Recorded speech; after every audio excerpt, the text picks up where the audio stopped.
pasado está ahí, no susurra, grita, y sus alas quemadas golpean contra el olvido. Ya se ven los tigres en la lluvia. Contra el olvido, historias de resistencia.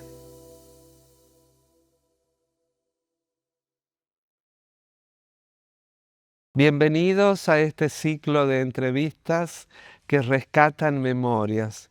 Hoy recibimos a una mujer, Maricha Illanes, militante del PJ, ex presa política. Hola Maricha. Hola Pano, ¿cómo andás? ¿Cómo te va? Bien, Es un gusto que estés aquí. gracias. Gracias por invitarme. Este ciclo tiene mayoría de mujeres, esta segunda parte qué bien. del ciclo, porque es el tiempo de las mujeres.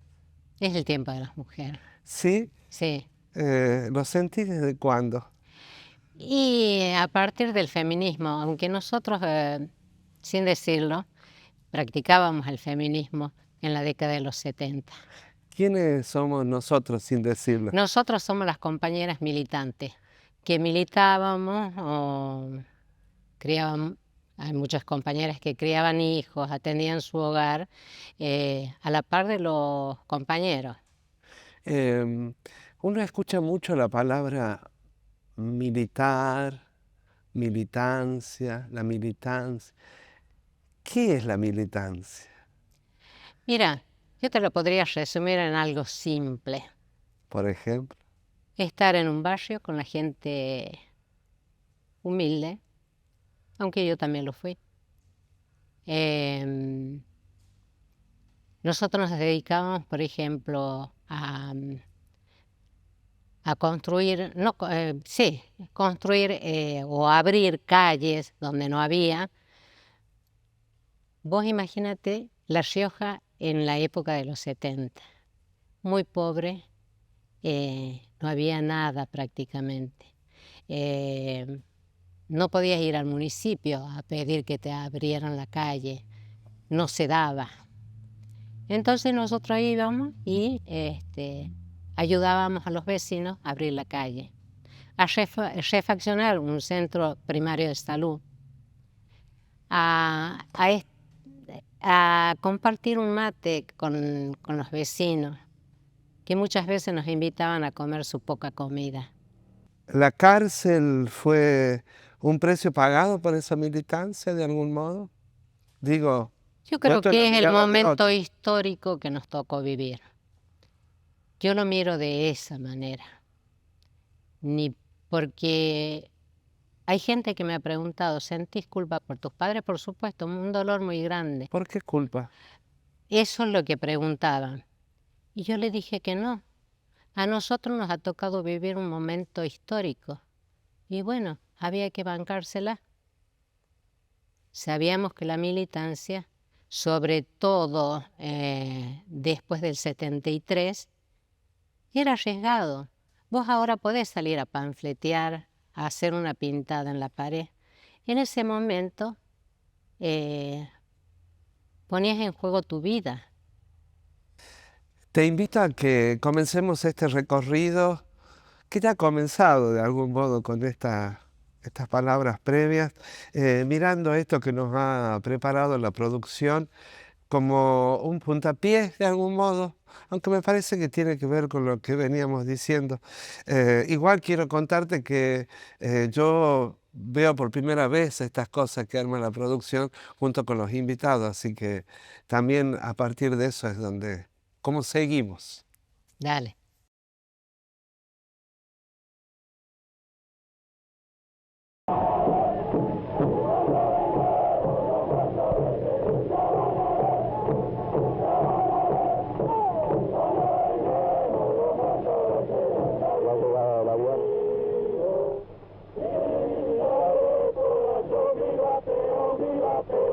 ¿A qué hora se enteraron de que iban a quedar libres? Bueno, nosotros recibimos la noticia a las 4 de la mañana del día 23. ¿A qué causa estabas detenido? Yo fui detenido en una movilización estudiantil contra la represión el 22 de agosto de 1961. ¿Cómo es tu nombre? Juan Carlos Díaz. ¿Cuánto tiempo estuviste preso? 3 años y 6 meses. ¿Cómo lo trataban? Bastante mal. ¿Tu nombre? Misteros, Miguel Antonio. ¿Por qué causa estuviste preso? Era colaborador gremial. ¿Cuánto tiempo estuviste detenido? 69. Éramos tratados malísimamente mal, verdugueados. A mí me sacaron, cuando me dieron la libertad, yo estaba en la enfermería bajo tratamiento psiquiátrico, debido a las consecuencias de la tortura del régimen. ¿Cuánto tiempo estuviste detenido? 3 años y 7 meses. ¿De qué se te acusaba? No por defender nuestra fuente de trabajo. ¿De dónde sos vos? De Virgen Santa Lucía, provincia de Tucumán. ¿Dónde están ustedes ahora? En la cárcel de Villa Devoto. ¿De dónde vinieron a esta cárcel de Villa Devoto? Desde la base aeronaval de Trelew. ¿Cuánto hace que vinieron aquí? Sí, desde 8 meses más o menos. Ustedes son los 3 sobrevivientes del 22 de agosto. De la masacre del 22 de agosto. La experiencia posterior fue así, el traslado permanente de un penal a otro, ¿no es cierto? Y el hostigamiento constante, la represión y como decimos nosotros en el lenguaje carcelario, el verdugueo, ¿no es cierto?, a todos los compañeros presos. Finalmente, Trelew también, un acontecimiento histórico de esos años que marcó un antes y un después en Sí. relación a lo que pasaba con los grupos que se organizaban y la represión, ¿no? Fue muy fuerte lo del el fusilamiento de Trelew. A mi hermano lo detienen, no sé si días antes o días después del Carlos, fusilamiento, Carlos Illán. Y eso personalmente a mí me marcó mucho, digamos, tanto el fusilamiento de Trelew como la detención de mi hermano. esto es la liberación cuando Cámpora Asume el poder, asume el gobierno, el gobierno Sí. en 1973. el 25 de mayo del 73. Luego de una dictadura final que había comenzado con Onganía, Sí. que había continuado con Lanusse, sí, no sé si hubo algún No, por no, medio, no me acuerdo si había alguien en el pero medio. finalmente termina Levington, creo que era. hubo un Levington, intermedio, sí. y luego Lanusse que convoca elecciones y el peronismo vuelve a ser reconocido como un partido político, porque Sí, en ese momento estaba prescripto o proscripto, ¿cómo se dice? proscripto. Proscripto. A Perón no lo dejan participar de las elecciones. Por eso se presenta Cámpora. Pero no puede participar. no Aún puede. sigue esa proscripción Sí, aún seguía sobre la él. proscripción, sí. No ya contra el partido justicialista, Sino sobre su persona. contra Sí. cosas. Ahí es donde empieza tu tiempo militante, por decirlo de algún modo. Sí, sí. Ahí empieza mi militancia. Las dictaduras de Onganía y luego hasta la llegada de la democracia fueron años muy duros también. Muy, muy duro. La gente pagaba muy caro Sí, la rebelión social, popular, Sí, el sí. Cordobazo, entre esos acontecimientos, también marcaron la caída de Onganía de algún modo, la Sí, derrota, pero sí. hubo una gran participación social y comunitaria. Es como que la sociedad ya estaba harta de porque veníamos de dictadura en dictadura. Se dieron algunos gobiernos democráticos muy, muy débiles, digamos, pero el pueblo ya estaba como que estaba harto y veía la posibilidad de la vuelta de Perón y luchamos para que Perón vuelva. Esto era muy importante para el peronismo, esa bandera de Perón vuelve, ¿no? Y fíjate vos las pintadas que hay algunas que perduran todavía. PB, Perón vuelve. Eso tiene que ver con eso. ¿Fueron 18 años de proscripción? Y es casi 18. Casi 18 años. Sí, sí. ¿Ser joven en ese momento era sentirse protagonista de su tiempo histórico? Si no ¿O era- eso vino como una conciencia posterior? Lo que pasa es que tenemos que tener en cuenta el contexto donde se da todo esto, la militancia de la juventud. Mayo francés, la independencia de colonias africanas, Cuba, la guerra del Vietnam. Bueno, se daba todo un contexto mundial, digamos, con la participación fundamental de los jóvenes, Los jóvenes. sí, de los estudiantes sobre todo, Exactamente. Y además un hecho inédito, los estudiantes con los obreros, ¿no? con los obreros. Se da en Fíjate el lo Mayo que- francés y se y da acá en en el Cordobazo. Cordobazo, sí. También en Rosariazo, en Sí, Tucumán. sí, sí, Es sí. muy emocionante el testimonio del tucumano, del compañero tucumano. Sí, del ingeniero Santa Sí, Lucía. qué lucha la de los tucumanos. Sí, sí, Esa sí. historia es una historia aparte en Lo este que pasa es país. que eran muy explotados en los ingenios. Tremendo. La muy. película de Gerardo Vallejo, El rigor del destino. Una cosita Sí. quería agregar sobre la liberación de los compañeros Sí. en el 73. Cámpora quería que se reuniera al otro día, o sea, el 26, asume el 25, el 26 quería que se reuniera el Congreso para que sacara la ley de amnistía. Y no le fue posible porque los compañeros fueron y exigieron la liberación de los presos. O sea de que Devoto. fue gracias a la revuelta popular. En ese momento, en sí, ese de todas momento. maneras se iba a dar porque era un compromiso que tenía Cámpora. Te invito a que vamos al encuentro de unos artistas. Ella es una cantante maravillosa, la Candela Garrido. Y él es un guitarrista que además es nuestro sonidista, el Joaquín Luna Tello. Vení para acá. Sí, Aquí te van a regalar algo y yo después te vengo a buscar. bueno. Hubo un tiempo que fue hermoso y fui libre de verdad. Guardaba todos mis sueños en castillos de cristal. Poco a poco fui creciendo y mis fábulas de amor se fueron desvaneciendo como pompas de jabón. Te encontraré una mañana dentro de mi habitación y prepararás la cama para dos. Churup, chururururururu, churururá. Es larga la carretera cuando uno mira atrás. Vas cruzando las fronteras sin darte cuenta quizás. Tómate del pasamanos porque antes de llegar se aferraron 1000 ancianos, pero se fueron igual. Te encontraré una mañana dentro de mi habitación y prepararás la cama para dos. Churup, chururururururu, churururá. Quisiera saber tu nombre, tu lugar, tu dirección, y si te han puesto teléfono, también tu numeración. Te suplico que me avises si me vienes a buscar. No es porque te tenga miedo, solo me quiero arreglar. Te encontraré una mañana dentro de mi habitación y prepararás la cama para dos.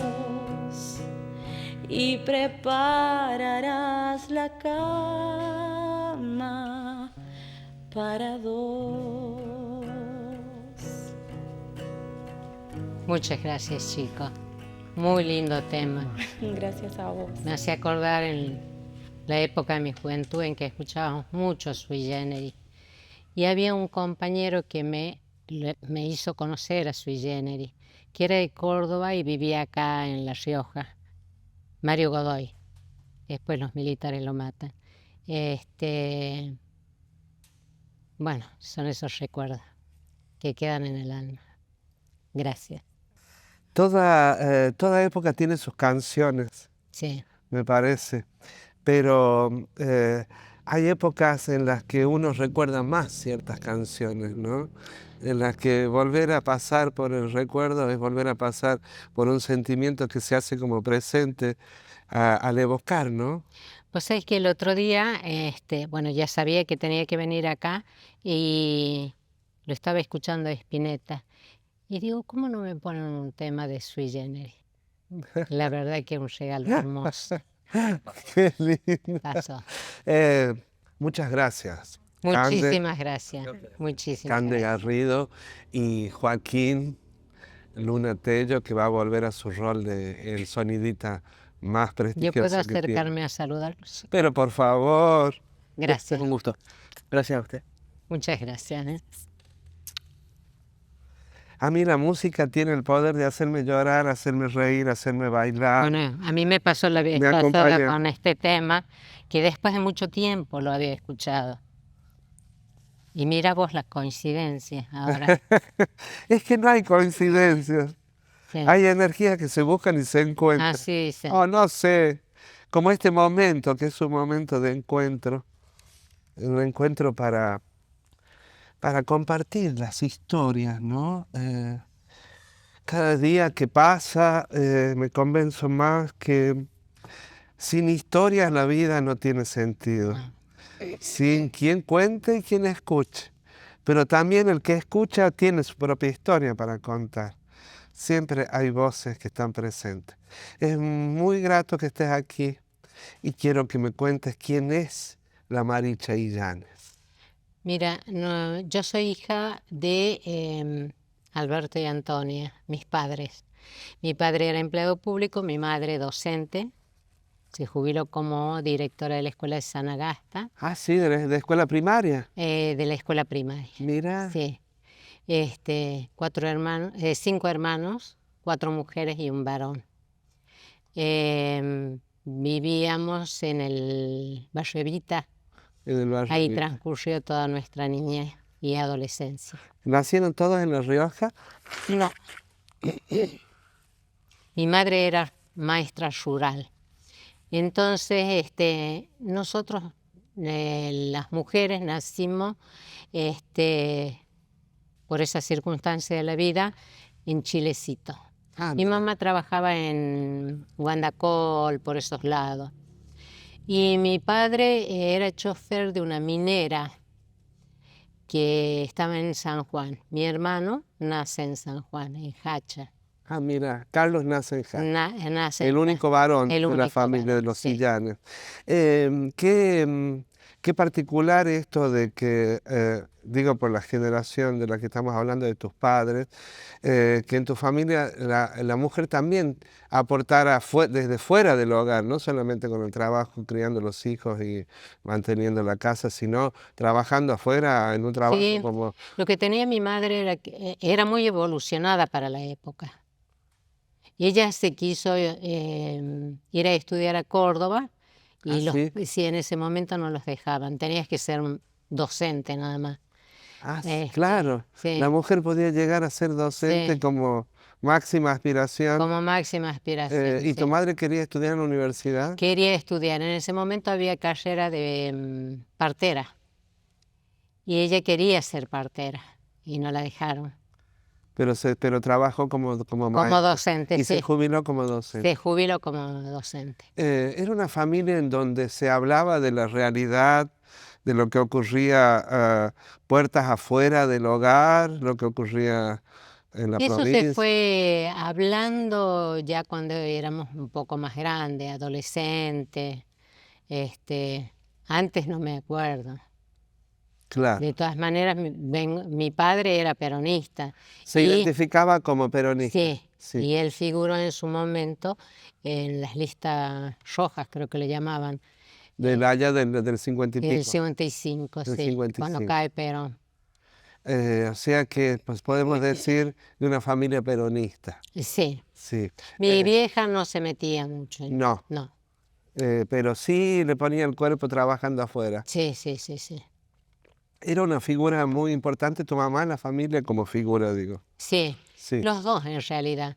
Los dos fueron el pilar de nuestras vidas. Ellos nunca, cuando pasó todo esto de la cárcel, la militancia, nunca preguntaron nada, nunca reprocharon nada, acompañaron siempre, siempre acompañaron. La imagen que tengo de la familia Illanes, que uno desde afuera, a través de los años, es esa unión familiar que me parece que siempre estuvo en ustedes, o por lo menos lo que trasunta de ustedes, es una familia que ha sido muy contenedora Sí, sí, sí. de toda una situación que fue trágica para la familia. Sí, sí, es una familia muy unida, muy unida. Y creo que más nos llevó a veces a encerrarnos nosotros como familia, el hecho de que mi familia recibió, por decirlo de alguna manera, el rechazo, gente conocida que se cruzaba de vereda para no saludarlo. Cuando ocurre la Cuando ocurre detención, la detención nuestra a tanto partir, tuya como sí, de Carlos. sí, Y bueno, de Jorge, sí, que era sí, parte de tu vida. Hubo un castigo social también. sí, ¿No? sí. Son Fue temas. terrible. Sí, Sufrió ¿no? mucho la familia. ¿Viste que no hablamos de eso? Sí, ¿Por qué nos cuesta hablar tanto de eso? no sé, ¿por qué no lo ponemos en el tapete eso? Como no hablamos tampoco del sufrimiento de la familia sufrió muy mucho, porque ellos no sabían qué nos pasaba, cómo estábamos viviendo nuestro encierro. Eh, La delación fue muy tremenda. Tremendo, terrible. De vecinos. Sí, sí, sí. Recuerdo el caso de ahí de tu barrio, Evita, no recuerdo el nombre del compañero que murió, que él puede escapar y luego está escondido y luego vuelve escondido a su casa, por ahí por cerca de la placita me parece, y un vecino denuncia, y él que había podido salvarse finalmente por un vecino lo mete Sí, sí, preso. sí, sí. Em, Nos cuesta mucho hablar de esto porque muchos de ellos siguen siendo nuestros vecinos, aunque no vivamos al lado de la misma casa, pero son vecinos de la ciudad, nos lo cruzamos, como nos cruzamos con los represores o nos sabíamos cruzar, o con las familias de los represores, o con las familias de los jueces que decidían sobre si se aceptaba un habeas corpus o no. Convivir socialmente en situaciones en donde hay tanta mirada en contra de ciertas cosas, debe ser una carga muy fuerte para la familia, no solamente para las víctimas. Sí, sí, para las familias fue terrible. Em, no sé si te acordarás vos, no sé qué edad tenés, pero Me los acuerdo. medios de comunicación jugaron un rol muy importante en su momento. Nos demonizaban como si fuésemos lo peor, digamos. ¿A quién se demonizaba? ¿A quién? ¿A los jóvenes? A los jóvenes, a la gente que pensaba distinto, al obispo, ¿Cómo era militar en La Rioja en esos años? no era muy fácil porque la sociedad riojana era muy conservadora. Pero de todas maneras, la prédica de Angelelli llegó mucho a los jóvenes y fue abriendo mentes. Fue fundamental Angelelli y por eso lo matan también. En los grupos juveniles, en lo que fuera, en las mismas homilías, que era una delicia escuchar las homilías de él, porque te sentías identificado, no es que te hablaba de cosas que no entendía. No, siendo joven, siendo chica, entendía lo que te decía, porque hablaba de lo que estabas viviendo, de lo que vivía la gente.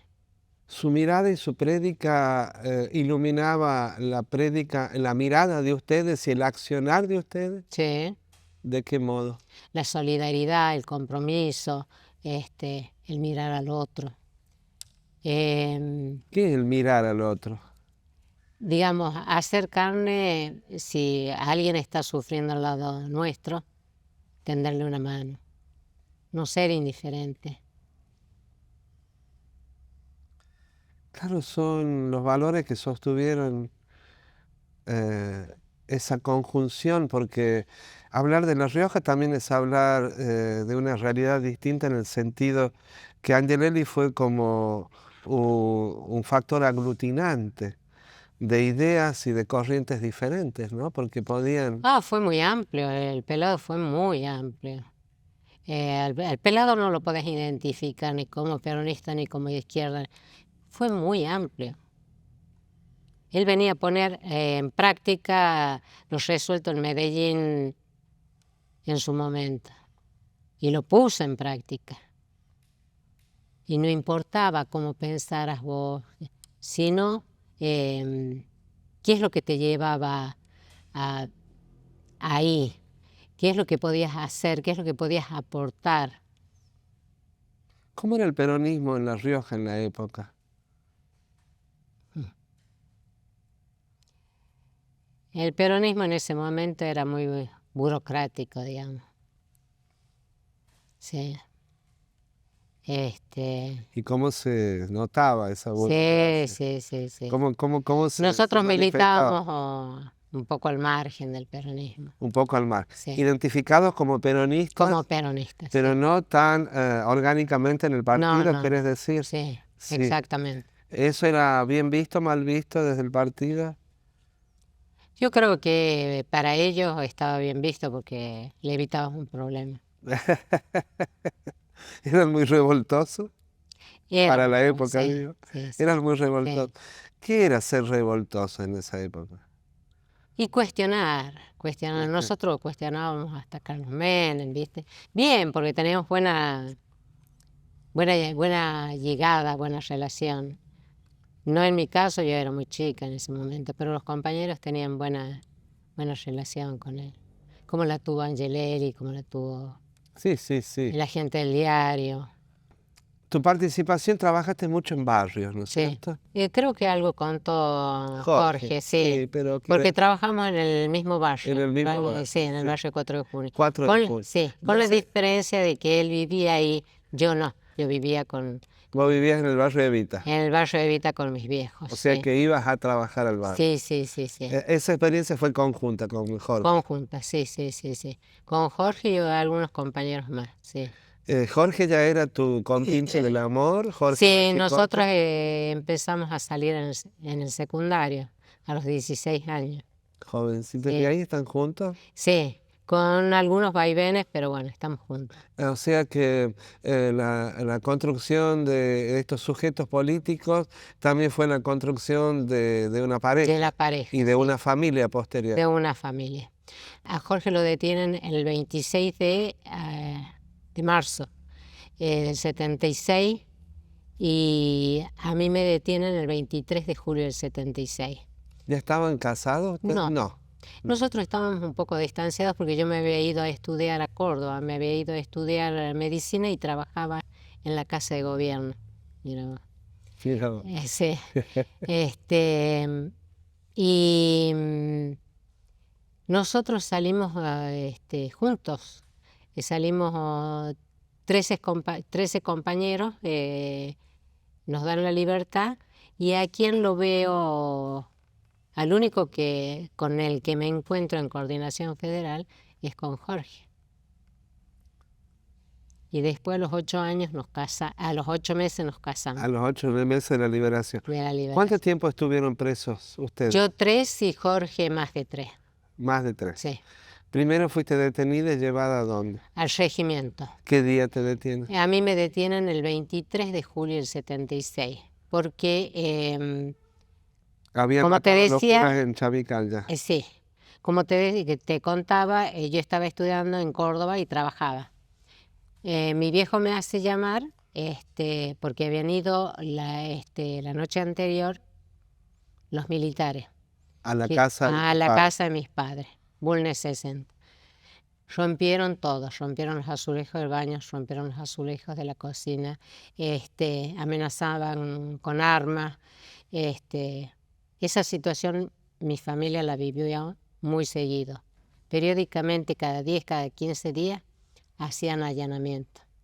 Era un hostigamiento constante el que tenían. amenazaban a mis sobrinos con armas. Mi sobrina tenía 5 años, con armas largas. Lo que vivieron ellos fue de terror. Todos cesanteados, hacían un pozo común para poder comer, menos mi papá no estaba cesanteado y mi mamá ya estaba jubilada. Pero el resto de mi familia quedó cesanteada toda. Y detenidos Carlos, que lo fueron a buscar el 24 de marzo del 76. Carlos es el único hermano varón de la El familia único Yáñez. hermano varón. Carlos primero tuvo una detención que se hizo famosa en el año 72, me parece. Sí, en el año 72. 72, cuando detienen en la misma situación a 2 curas. Sí. Al padre Henry Praolini, que luego estuvo en la parroquia Sí, de Vargas. de Vargas, y al cura Gil, Antonio Gil, sí. que estaba en el barrio Ferroviario. Sí. Hay un acontecimiento, esto es plena dictadura del año 72, que se los acusa de tener armas, ¿no? Sí. Y lo detienen a Carlos, tu hermano. A Carlos, sí. ¿Por qué? Porque ellos estaban en el grupo, mi hermano estaba en los grupos juveniles donde andaban los sacerdotes estos. Por la proximidad y por la participación. Sí, sí. Decían que tenían panfletos, armas. Nunca encontraron nada. Nunca encontraron No. nada. Ellos fueron absueltos después. ¿Pero estuvieron cuánto tiempo? 3 meses. 3 Sí, meses. sí. ¿Qué Con posibilidades de llevarlo a Buenos Aires. ¿Existía la amenaza o la posibilidad cierta de que podía ser Era la trasladado, posibilidad cierta de ser trasladado a Buenos Sí. Aires? En ese momento se detenía a cargo del Poder Ejecutivo. Sí, ¿no? siempre durante las dictaduras militares usaban esa figura. Digamos, a veces no tenías causa y te ponían a disposición del Poder Ejecutivo Nacional para seguir estando preso. Preso. ¿Qué contó Carlos cuando volvió de esa experiencia? Hubo muchas movilizaciones para la liberación de ellos.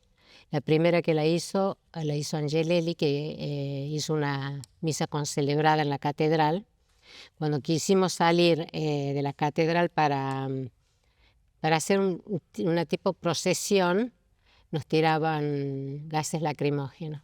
Así que tuvimos que volver adentro y se hizo la misa concelebrada que quería hacer Angelelli. Por la que se pedía por la liberación de los sacerdotes y de mi hermano. de Carlos. Sí. Ahí en ese momento Angelelli llama a un familiar de Carlos, me acerco yo y me entrega una Biblia tercermundista que le llamaba. La Biblia latinoamericana. Que fue tan perseguida. Sí, después la tuvimos que quemar desgraciadamente porque venía con la firma, con todo. De Monseñor. De Monseñor, sí. También lo visitó Cámpora a mi hermano, como en ese momento era delegado de la Juventud Peronista. Cámpora vino a La Rioja dentro de la campaña presidencial. Dentro de la campaña presidencial y lo fue a ver en la Policía Federal donde estaba detenido mi hermano. ¿Y que eso lo marcó la familia? ¿Cómo fue eso? Sí, nos marcó. Yo a partir de eso empecé con mi militancia.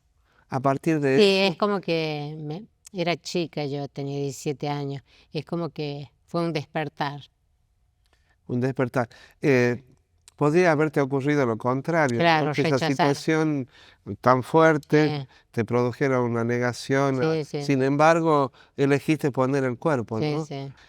Luego, en la dictadura, el 24 de marzo, Carlos es detenido de nuevo. Sí, El mismo día del el golpe. mismo día, a la De los madrugada. primeros presos, de los primeros detenidos con el De los golpe primeros, instaurado, sí, porque sí. ya había presos en Lo llevan también al regimiento, después, no, de ahí lo llevan al IRS. al IRS. Sí, Yo sé que a veces decir algunas cosas suenan fuertes, pero hay que decirlo. Carlos fue muy torturado, ¿no? muy torturado, muy torturado. Una noche lo dejan, porque los agarraban, lo ponían en una, a Jorge le hicieron lo mismo, en una roldana, lo subían y de ahí lo largaban.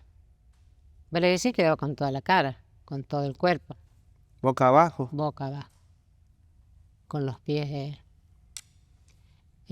muy torturado. Después cuando fue el traslado, El traslado en avión. en avión, en Hércules, Claro, primero fue el traslado de los varones, De los luego fue el varones, sí. traslado de ustedes las mujeres. Ese el viaje, 4 de octubre fue el de los el varones. de los varones, un viaje tremendo, ¿no? Tremendo, terrible. Mi hermano llegó con 3 costillas rotas y sin dientes A Buenos Aires. a Buenos Aires, Sin dientes. sin dientes. Y las costillas soldaron solas, digamos, porque no había, No había no te daban médico. atención médica debida, ¿no? Y después a él en el 78 lo traen como rehén.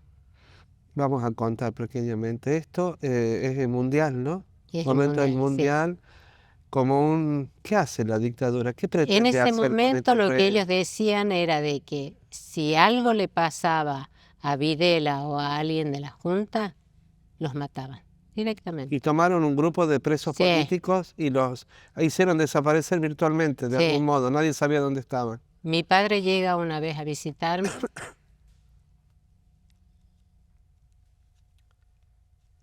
y era un hombre totalmente destruido. Me dice, no lo encuentro a mi hijo.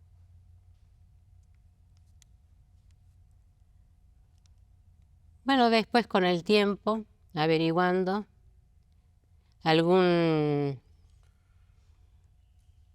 miliquito de estos le dijo que estaba en la cárcel. Y él se fue a hablar con él. Porque los habían Con el traído a La juez. Rioja. Sí, los habían Pero traído. nadie sabía que estaban ahí. No, se los negaban. Los negaban, bueno, en Sierra Chica decían de que no estaban, que los habían sacado. Y en La Rioja los negaban. Directamente los negaban. Estaban virtualmente desaparecidos. Desaparecidos. ¿Cómo se construye la vida después de vivir el horror que vivió tu hermano, por ejemplo? Vos también, ya lo sé, pero ¿cómo se vuelve a la vida después de ese horror? ¿Qué te sostiene después? Yo creo que lo que nos sostiene es el hecho de haber sido jóvenes, Haber sido joven. claro, de que teníamos que enfrentar la vida, hacerle frente a la vida. No nos podíamos dar el lujo de quedarnos. Y así formamos familia. Mi hermano tuvo otro hijo Después de la y cárcel. después de la cárcel. Al Yoli, año su justo. compañera, también fue detenida, Sí, ¿no? estuvo 3 meses. 3 detenida, meses. Sí, Ellos ya eran una familia con ellos. sí, Sí. con 2 chicos. Con 2 chicos. Sí. ¿Y cómo fue la cárcel para vos? Bueno, acá lo que vivimos fue de terror, porque fue un campo de concentración, La Rioja. La Rioja, El IRS. el IRS. Lo que es la cárcel hoy. Hoy, Ese sí. lugar. Es- Concretamente. Sí. Golpes, submarinos. Me acuerdo yo siempre he sido petiza, Pequeña. pero era mucho más flaca que ahora. Me agarraban del forro de la cola, como le dicen, y me metían a los piletones, Los piletones. ¿sí? Piletones con agua, Con agua helada. ¿sí? Que no, julio, agosto, Y mientras lo hacían, ¿qué te decían? ¿Qué te preguntaban? y preguntaban de todo. Querían sí, que hablaras, que Sí. denunciaras. sí. ¿Sobre qué temática giraba el interrogatorio? Sobre con quién militabas, qué hacías. Les llamaba mucho la atención el hecho de que yo estuviera en Córdoba, Que vivieras en Córdoba. que viviera en Córdoba. Eso les llamaba la atención. Sí, Pensaban y que que había era una estudiante, porque no sé, le tenían tirria Sí. a las mujeres estudiantes sí, y a los a las estudiantes personas, sí, que estudiaban. sí.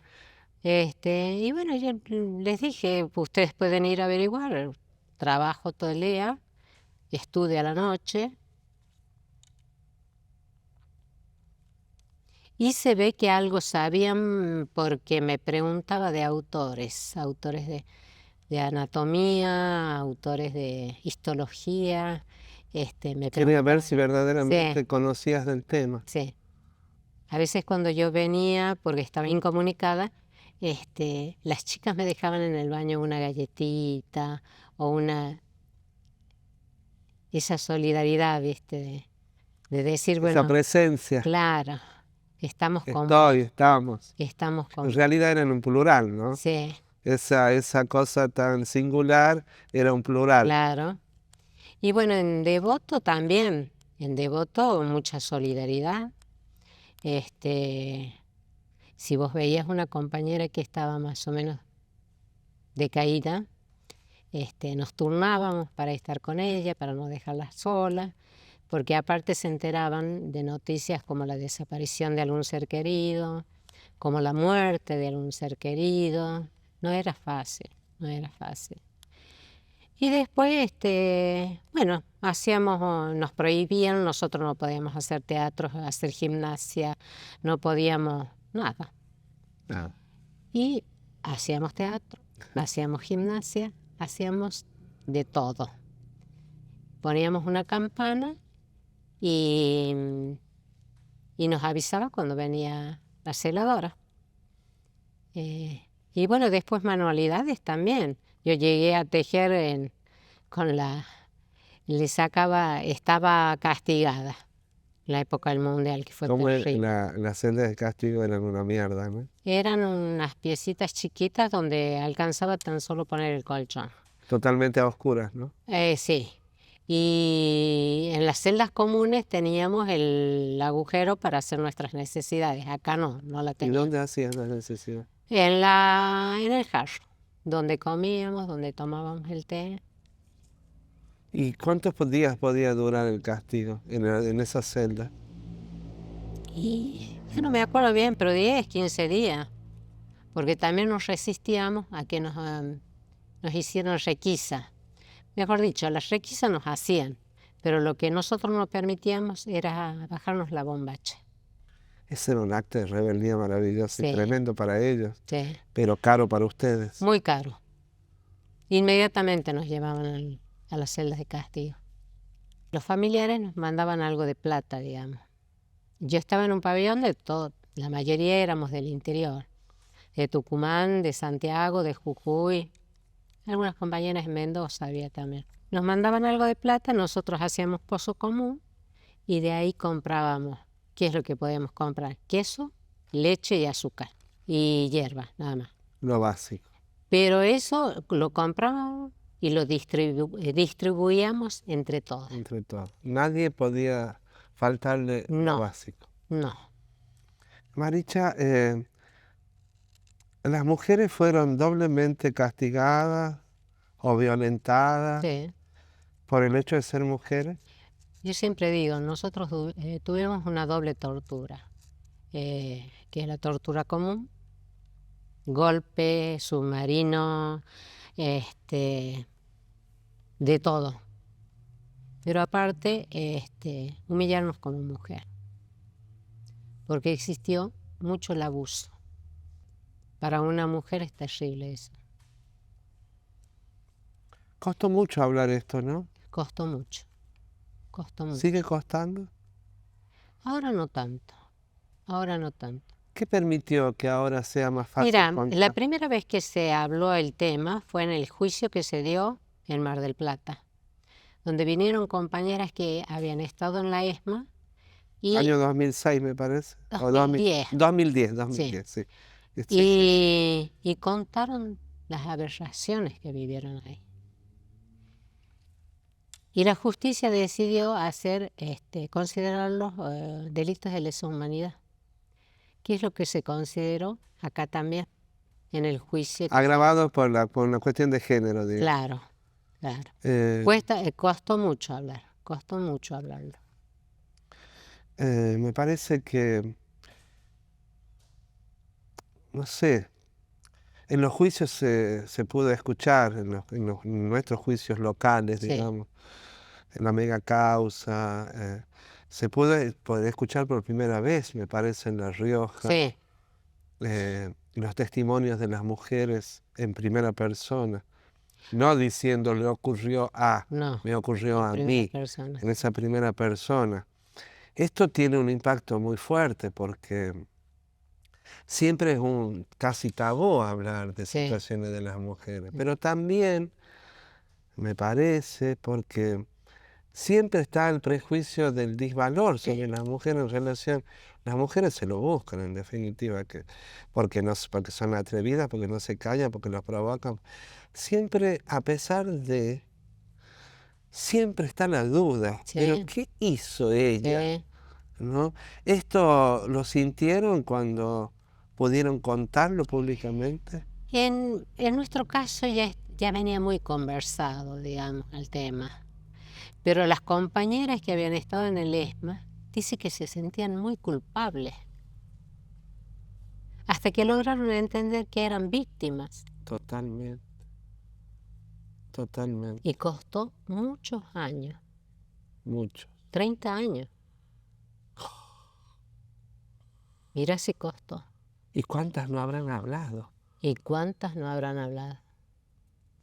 Y yo creo que a las compañeras les pasó eso, que no podían procesar. Por la culpa.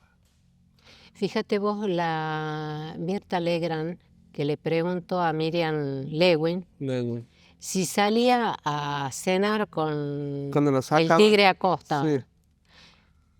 Y dice, no es que yo salía a cenar, a mí me llevaban. Claro. Horroroso. Claro, Sí, estaba en juego su vida. Silvia, que la llevaba Asti, que la involucró en la desaparición de las madres. Esa mujer lo que le costó Sí. recuperar su identidad, porque fue ¿Leíste castigada. Sí, la llamada? el Sí. libro de Leila Guerriero, que recomiendo Sí, yo leer, también. porque es una obra fundamental, Además, muy cruda para hablar. muy cruda, pero Pero cuenta la realidad.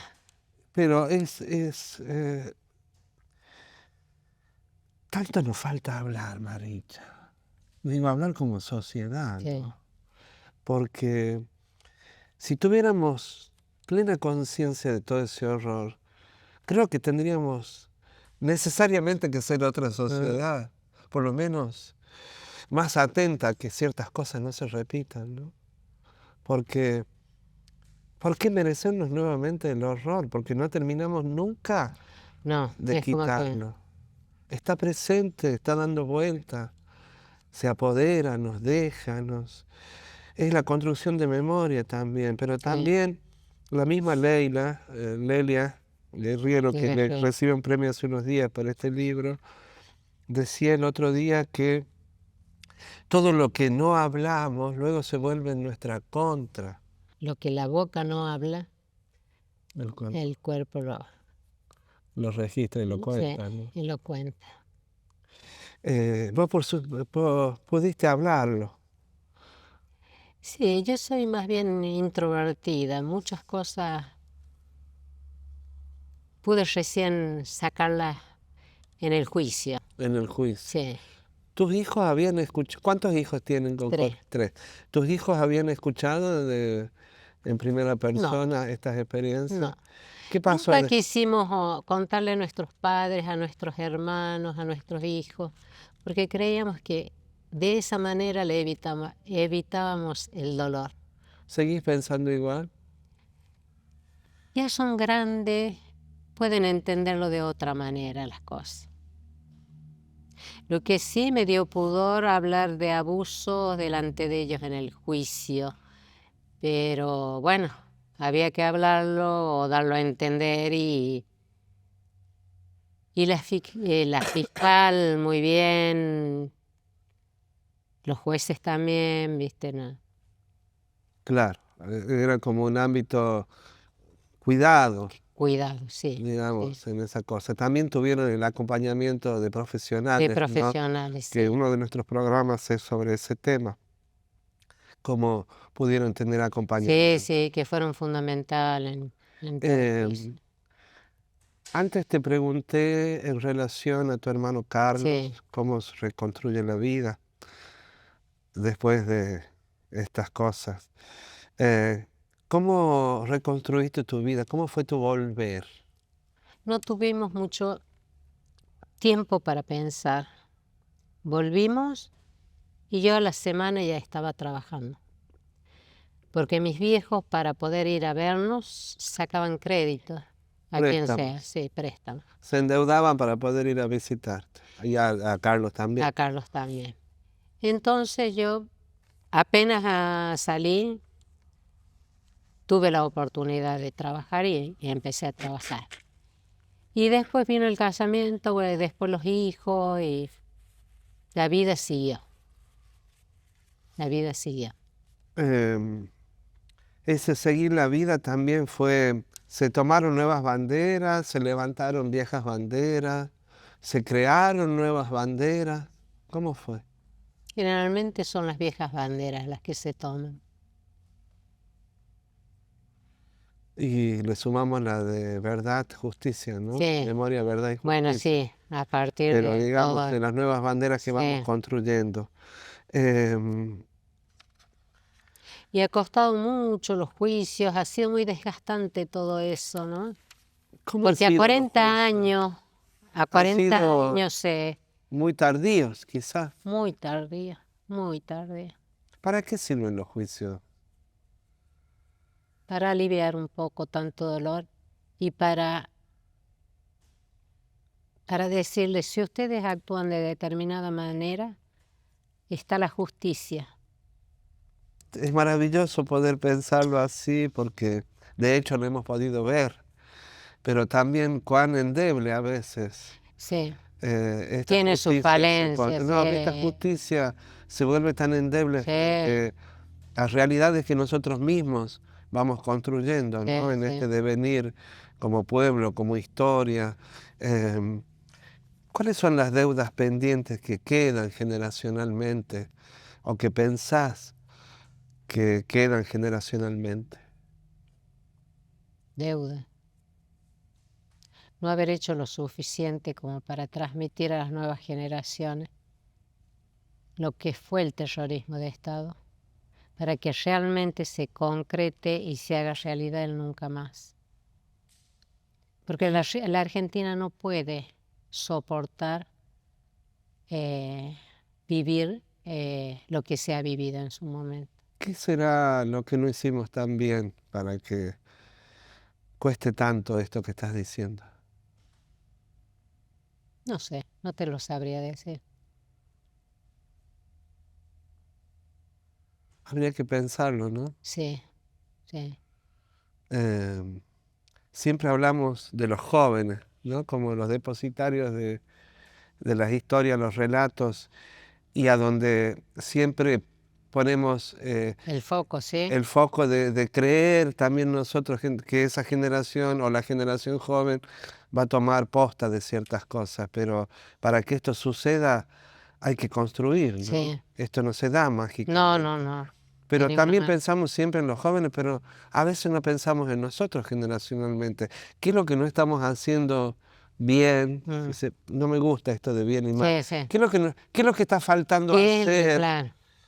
para que sea más fácil entender, comprender y dar este paso histórico de memoria y de cultura en pos de este, Y para de este cuando mundo más vengan humano? los Milei, sepamos, o sepa, Reconocerlos. no, sí, y sepa sobre todo la juventud reconocer qué es lo que defiende. Quizás esa sea la deuda pendiente, ¿no? Sí, Pero también decías del alivio de la justicia, ¿no? Que los juicios no solamente llevan a que se puedan escuchar las historias en primera persona, sino también al alivio, ¿no? Y las madres, algunas decían que aunque las madres no estén, ya no queda ninguna, van a seguir vivas hasta que aparezca el último el último. desaparecido. Esa idea, esa utopía, ese ideal, Y para eso se luche. para eso se lucha. ¿Seguís poniendo el cuerpo a eso? Sí. Sí. Yo creo que nosotros como expresos y presas políticas tenemos un deber moral Sí. de contar a las nuevas generaciones todo lo vivido. precisamente para que no vuelva a pasar lo que ha pasado. Y lo hacemos. Y no es que nos resulte fácil. Yo este mes de marzo no la pasé bien. Me acordé mucho de mi hermano. Me acordé mucho de mis padres. Y sin embargo tenés que sacar fuerza para ir a charlas, a contar tu experiencia, que no es fácil porque te remueve, quieras o no, te remueve cosas, pero hay que hacerlo. Si miras a esa Maricha de la secundaria, flaquita, como Sí. te describiste, chiquita, si la miras en el tiempo, qué le podrías decir a esa Maricha? Que estoy muy agradecida de la vida. Pude, a pesar de todo lo vivido, que no fue fácil, por toda la historia de mi familia, la historia misma mía, pude construir una familia. Tengo un gran esposo, unos hijos maravillosos. Y pude hacer lo que dentro de este sistema, digamos, me posibilitaba hacer. Tan es así que llegué a estudiar siendo grande. Y era una deuda pendiente que tenía para conmigo misma. Y bueno, me recibí, guardé el título, por supuesto, pero era una satisfacción personal que me quería dar. Y fue un orgullo para mis hijos. Y la vida ha sido bondadosa con nosotros, A pesar de todo. a pesar de todo. ¿La volverías a elegir? La volvería a elegir, la volvería a elegir. Te voy a contar una anécdota de lo que es o lo que significa ser madre. Mi madre enferma para morir, dura un mes. Y ya apenas enfermó, me dijo, yo quiero, esta es la última mía, me dice, pero antes de irme quiero ver a mi hijo. Hablé con una tía que tenía algunos conocidos y ella hace la diligencia para que mi hermano pudiera verla a mi mamá. Nosotros no creíamos que pudiera ser. La llevamos a Córdoba a ella. Y estando en Córdoba, estaba una hermana y Jorge cuidándola a mi madre. Y aparece un celular, que el celular es el camión donde llevan los presos. Se bajan tipos con armas y demás. Y lo ven bajar a mi hermano. Bueno, se saludan y demás. Y mi hermana le explica a los milicos, dice, mi madre está grave, les pido que no entren ustedes, menos con armas. Y ella lo acompañó. Mi madre estaba inconsciente. Y él le habla, mamá, acá estoy. Y mi vieja abre los ojos y le dice, ¿estás en libertad, hijo? Sí, mamá, le dice. ¿Te vas a quedar conmigo? No, dice, me esperan los chicos.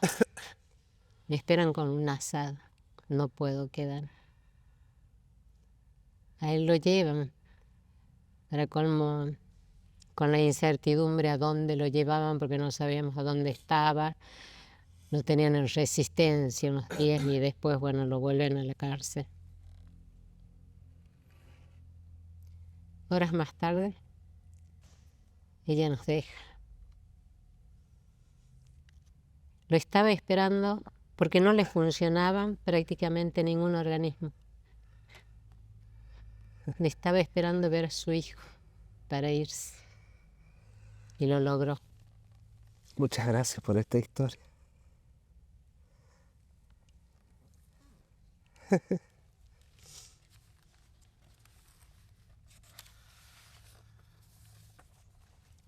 La memoria es una musgosa costumbre de permanencia en los días y en las cosas.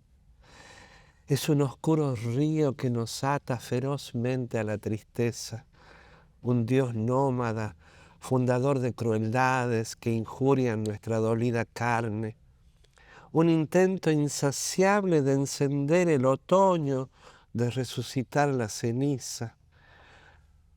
Cuando se regresa de más allá de los confines, la resurrección del arcángel vencido es un lento, doloroso caminar desde el exilio, una leve llovizna sobre el páramo.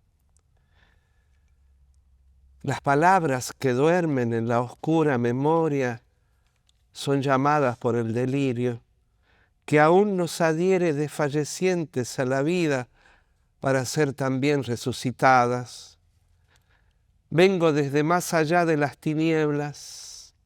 He cruzado las estaciones yermas, las milenarias estalactitas, los desiertos abominables.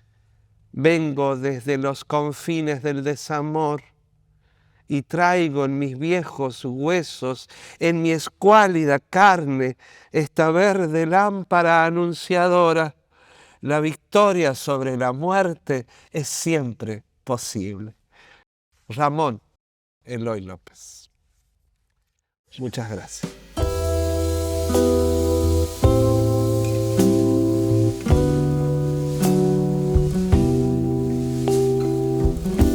El vino entibia sueños al jadear. Desde su boca de verdeado